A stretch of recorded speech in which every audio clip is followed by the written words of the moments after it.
Moin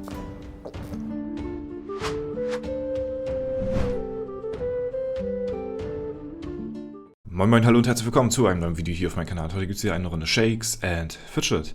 Ja, sehr viele von euch haben mich gefragt zu dem aktuellen legendären Dungeon. Gehört auch immer ein kleines Update zu Turor und seinem Aufholprojekt, was er vorhat.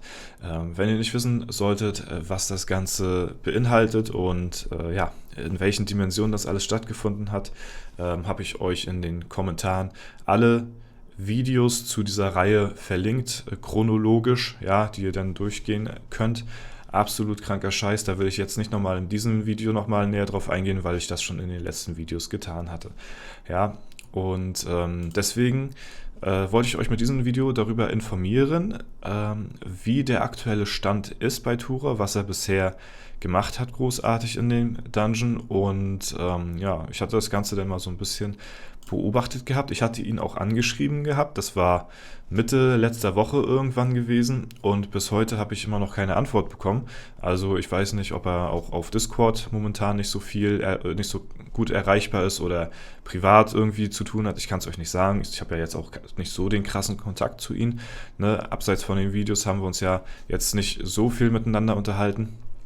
Das Einzige, und das können halt eben alle machen, ist, wir können gucken, was er bisher gemacht hat. Und das ist halt eben nicht sehr viel. Wir haben heute Montag, das ist der allerletzte Tag vom Legendary Dungeon. Und ja, es war ja auch wieder in Kombination mit Hexen-Event dieses Wochenende gewesen. Das heißt, hier und da hätte sich das definitiv gelohnt, ein bisschen reinzugehen in die ganze Geschichte. So, hier haben wir den Turor und ich hatte mir, ich weiß gar nicht mehr, von wann der Screenshot war, relativ zum Anfang des legendären Dungeon und seitdem hat sich nicht ganz so viel getan, muss man dazu sagen. Ja? Wir haben einmal hier das Bild von ihm und zwar sind die Geschickpunkte komplett gleich geblieben, nur die Ausdauer ist ein wenig gestiegen. Ich hatte mir die Basispunkte hier aufgeschrieben, 16,6 und 4,2. Ja, und die Basispunkte sind hier bei 16,6 gewesen und von 4,2 auf 4,8 gestiegen. So, was bedeutet, eventuell hat er nur seine Abenteuerlust geklickt und das war's dann. Das würde eventuell den kleinen Anstieg hier von Ausdauer ja, irgendwie begründen. Ansonsten ist hier auf dem Account nichts weiter passiert zu dem legendären Dungeon. Man sieht halt auch, dass der Turor momentan keine Tränke aktiviert hat. Da habe ich mir schon gedacht, zuallererst habe ich mir gedacht, oh, hört er vielleicht doch auf so, ne? Wäre ja ultra schade. Daraufhin hatte ich ihn dann halt auch dann angeschrieben gehabt. Dann habe ich mir so überlegt, okay, Turor ist ja sowieso momentan in der Dungeon-Pause. Wozu braucht er denn die Tränke? Das ist ja nur unnötiges Gold, was er so rausschmeißt. Das ist dann der zweite Gedanke, der mir kam. Und der dritte Gedanke kam mir dann, aber eigentlich wäre es ja schlauer, dass der Turor jetzt auf dem Level sich komplett voll stackt mit Tränken, weil die Tränke auf seinem Level, ich weiß es jetzt nicht ganz genau, aber die sollten so vielleicht um die 1 Million Gold kosten pro Trank. Ja, da wäre es ja sehr ratsam, sich so früh wie möglich, so viel wie möglich ja, mit Tränken einzudecken, weil die Trankkosten, die gehen ja hoch bis zu 5 Millionen. Das heißt, du kannst halt sehr gut für ganz viele Jahre später halt vorsorgen für einen etwas geringeren Goldbetrag und sparst dir halt hinten raus und hast halt gefühlt unendlich Tränke. So, ne, das ist so die Theorie dahinter. Also hinten raus wäre es wahrscheinlich wieder schlauer gewesen, sich jetzt schon die Tränke zu organisieren. Ja, das ist so dann der dritte Gedanke, der mir kam. Ne? Wie gesagt, der zweite, gut, was soll er damit anfangen? Er ist ja momentan in der Dungeon-Pause, aber irgendwann ist sie ja auch vorbei. Ne? Ja, das ist so der aktuelle Stand. Wie gesagt, dadurch, dass ich keine weiteren Informationen bekommen habe von ihm selbst, kann man nur mutmaßen, es sei denn von euch, hat jemand irgendwie mehr Kontakt zu Turor oder er hat es irgendwo mal verkündet und ich habe es nicht mitbekommen. Ich war ja jetzt, wie gesagt, die Tage auch unterwegs gewesen. Aber ja, deswegen viel mehr kann ich euch da zum Projekt Turor dort nicht zeigen. Ne? Wir müssen halt abwarten, was passiert. Es scheint so, als ob hier noch ein bisschen was ja, am Machen ist, weil hier stecken ja schon unglaublich viele Pilze drin und so wie wir das auf den letzten Screenshots gesehen haben, hatte er ja auch noch, ich glaube, hunderttausende Pilze irgendwie noch aufgeladen gehabt auf seinem Account. Also ja, weiß nicht, vielleicht auch erstmal nur vorzeitig auf Eis gelegt und kommt man später darauf zurück. Wie gesagt, ich kann es euch jetzt nicht weiter sagen, ne? Das auf jeden Fall zu Turor. Wir können noch mal einen ganz kurzen Blick zu mir werfen. Ja, im Vergleich zu dem, was Turor in den letzten Legendary Dungeons gemacht hatte, mit, keine Ahnung, seinen 600-700 Runs oder so in einem Dungeon, da komme ich natürlich nicht ran. Ich hatte aber trotzdem schon eine beachtliche Menge an Runs hier auf dem Account gemacht. 35 Stück sind es gewesen. Hat sich wieder mal komplett fast gar nicht gelohnt, die letzten Runs. Ich sag mal so, wir haben die ersten Runs, ich sag mal bis zum 16. Run, und das war auch mein Call gewesen gestern im Livestream, wir haben bis 16 Runs haben wir gemacht, ne? Und dann habe ich gestern im Livestream nochmal ein paar Runs gemacht, in der Hoffnung ein bisschen mehr Gold zu bekommen. So, 16 Runs haben wir gemacht und ich glaube, ich hatte dort um die 3 Milliarden Gold. Das heißt, innerhalb von den 16 Runs habe ich 3 Milliarden Gold gemacht. So, und ich habe gecallt, in den nächsten 16 Runs kommt nur noch 1 Milliarde dazu, ne, obwohl man fast die gleiche Menge am Runnen ist. Ja, und fast so war es gewesen. Es waren jetzt nicht ganz nochmal 16 Runs, ne, aber jetzt sind wir halt von 16 auf 35 und wir sind von 3 auf 4 Milliarden Gold. Also die Goldkurve, die ist auf jeden Fall, die sinkt definitiv sehr, sehr stark, umso mehr Runs ihr halt macht. Ich weiß nicht, um wie viel krasser die sinken wird, so pro Run, aber ich kann es euch versichern, nach dem 10., spätestens nach dem 15. Run lohnt es sich pilztechnisch gesehen nicht mehr wirklich hier großartig durchzueskalieren. Wegen dem Gold. Ja, ich habe es jetzt nochmal gemacht, weil das ist ja nicht das einzige Gold, das ist ja wirklich nur das Gold, was aus Kisten kommt, aus Monstern, aus Leichen, die man aufhebt oder so, ne? Das ist ja wirklich nur das pure Gold daraus, ne? Das, was noch an Side-Gold verdient worden ist, seht ihr ja gar nicht genau oder haben wir nicht genau gesehen, denn ich bin ja 35 Mal hier durchgerannt. So. Das heißt, ich habe ja auch 35 legendäre Items bekommen.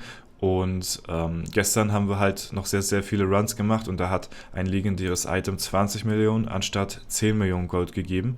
Und das ist natürlich auch nochmal eine ordentliche Ansage. Dann kamen natürlich noch zahlreiche Items dazu, die ich hier immer zum Hexenkessel bringen konnte, weil es ja eben Hexen-Event war. Ne, das sind auch nochmal einiges an Skillpunkte. Insgesamt bin ich jetzt auf 180k, fast auf 81 jetzt gestiegen. Also ich habe schon ordentlich jetzt ein Improvement feststellen können durch den Legi Dungeon. Es ist halt eben nur verdammt teuer und da muss halt jeder selbst wissen, ob er das wirklich in die Hand nehmen möchte oder nicht. Ich sage es euch immer wieder, ich persönlich würde es mit meinem eigenen Geld nicht so veranstalten, wie ich es jetzt gemacht habe. Da würde ich definitiv lockerer mit umgehen, dadurch, dass ich halt aber eben auch zu einem gewissen Teil Unterstützung halt von Player Games bekomme, wie die meisten jetzt mittlerweile schon wissen sollten. Ist das Ganze natürlich für mich leichter verkraftbar, ne? Und dient halt dann eben ein bisschen mehr zu Unterhaltungszwecken hier auf YouTube, um ein bisschen mehr halt auch zeigen zu können, als halt eben, ja, die Runs, die eben, keine Ahnung, wenn ich jetzt nur bis zum 5. oder 10. Run gemacht hätte, so, ne? Ich persönlich hätte meinem Spielstil vorher noch weiter so, oder hätte den weiter so die Hand gereicht. Wir haben jetzt 3 neue Items hier am Start gehabt, die wir natürlich alle bekommen haben und diese hätte ich versucht zu bekommen, koste es, was es wolle. Das war auch schon davor so gewesen. Und meistens bekommt man die ja relativ zum Anfang, wenn man alle anderen Items schon hat. Da soll ja die Chance leicht erhöht sein bei den neuen Sachen, die schneller zu bekommen als bei den anderen alten Sachen, falls man die wirklich gefüllt hat hier, ne? Und das hätte mich dann vielleicht 10 Runs gekostet oder so und die hätte ich dann bezahlt, aber deutlich mehr ist es da dann einfach nicht worth, ne? Da macht ihr halt eben den Hauptteil wirklich über eure Goldgrube, Abenteuerlust und sowas denn an Skillpunkte. Gut, vor allen Dingen jetzt über das Wochenende, man muss ja dazu sagen, es ist ja Freitag, Samstag, Sonntag, Montag, auch fettes Gold-Event gewesen, was natürlich dann auch nochmal in die Skillpunkte ordentlich reingescheppert hat und deswegen ist das halt eben nicht nur Legendary Dungeon, was jetzt hier eben dazu beigetragen hat, dass wir jetzt hier auf ein bisschen über 180k sind, ne? wie gesagt, diese ganzen Items hier, das lohnt sich auch schon sehr. Ja, ansonsten habe ich auch viele Epics wieder mal bekommen, was natürlich auch sehr cool ist, weil ich die ja dann auch zerlegen kann, denn das bringt mir ja dann auch die benötigten Ressourcen, die ich brauche, um mein Equipment irgendwann mal zu upgraden, ja, obwohl ich bald ein bisschen mehr Metalle noch bräuchte, wenn ich das so sehe. Genau, und ja, weil man die legendären oder die Epics durch den Legendary Dungeon kann man halt eben ohne Goldkosten bekommen, halt nur für Pilze so, ne? Wenn man halt eben hier die Epics rauszieht, kosten die halt eben nur Pilze und demzufolge kann man die natürlich dann leichter ja, zerlegen, beziehungsweise sind halt eben ein bisschen effizienter vom Kostenaufwand her, weil wenn man jetzt stumpf für Ressourcen gehen würde und sich die zum Epic-Event aus dem Shop kauft, macht das natürlich keinen Sinn, weil da bezahlt ihr dann immer 10 Millionen für ein Item und das ist natürlich dann wieder überhaupt nicht worth, da dann einen Skillpunkt zu opfern, nur um eben, ja, hier die Ressourcen zu bekommen für die Verbesserung auf euer Equipment, was eh nur temporär ist. Dann lasst ihr den Skillpunkt lieber liegen, ja, und holt euch nicht 1 für 10 Millionen, sondern skillt den lieber in eure Skillpunkte rein, die ja nicht temporär, sondern wirklich dauerhaft am Start sind, ne? Das ist so der einzige Grund, warum ich nur zum legendären Dungeon mir versuche, so viel wie möglich Epics zu sichern. Man kann die Epics natürlich auch alle verkaufen, habe ich gestern zum Teil auch gemacht, wenn das Inventar voll ist. Aber ja, da das ja wirklich also mehr als normale Gegenstände fast zählt, ist es dann doch eher worth, würde ich sagen, die dann anstatt hier reinzuwerfen, dann doch zu zerlegen, weil die bringen ja dann doch, gerade die Waffen bringen ja dann ja echt schon sehr, sehr viele Ressourcen, ne? Judy, ja, das auf jeden Fall dazu. Mein Update zu dem legendären Dungeon, zu Turor. Ne? Ansonsten sind wir hier auf Platz 9 mal wieder. Unser Rekord war jetzt Platz 8 gewesen, glaube ich. Ja, ich glaube, Platz 8 war jetzt das Beste. Ne? Wir haben jetzt einmal hier gegen Hornys Gilde gespielt. Da ist unter anderem auch der Chris, der Igniel, mit drin und dein Nachbar. Also auch mal wieder hier haben wir gegen Leute gespielt, die natürlich in der SF-Szene schon Rang und Namen haben. Was natürlich auch sehr cool ist, dass das überhaupt möglich ist, dass wir hier gegen solche Leute spielen können. Ne? Und dann skippen wir einfach mal vor, bis ich hier am Start bin und ich durfte auch gegen deinen Nachbar kämpfen. Natürlich überhaupt keine Chance, mit den Skillpunkten hier nimmt er unsere Magier natürlich komplett auseinander, ne? Und trotzdem überleben sie immer noch so gerade ein Hit und so, dass wir den Igniel hier auch noch sehen, der Stufe 654 momentan gerade ist. Und am Ende des Tages, ja, war es doch ein recht knapper Kampf, würde ich sagen. Dafür, dass da halt auch unter anderem dein Nachbar mit drin ist, der ja wirklich auch hart am Dominieren in der E-Hoff ist. Ne? Der carryt ja auch schon richtig krank alleine. Und ja, die anderen sind natürlich auch sehr, sehr stark. Ne? Nicht umsonst sind sie auch so weit oben hier in der E-Hoff vertreten. Hier, Hornys Gilde auf Platz 6 momentan gerade. Gut, das zu dem Video von heute. Wenn es euch gefallen hat, lasst gerne eine Bewertung und Kommentar dazu da. Ansonsten wünsche ich euch noch einen super schönen Tag. Vielen lieben Dank fürs Zuschauen. Haut rein und bis zum nächsten Mal.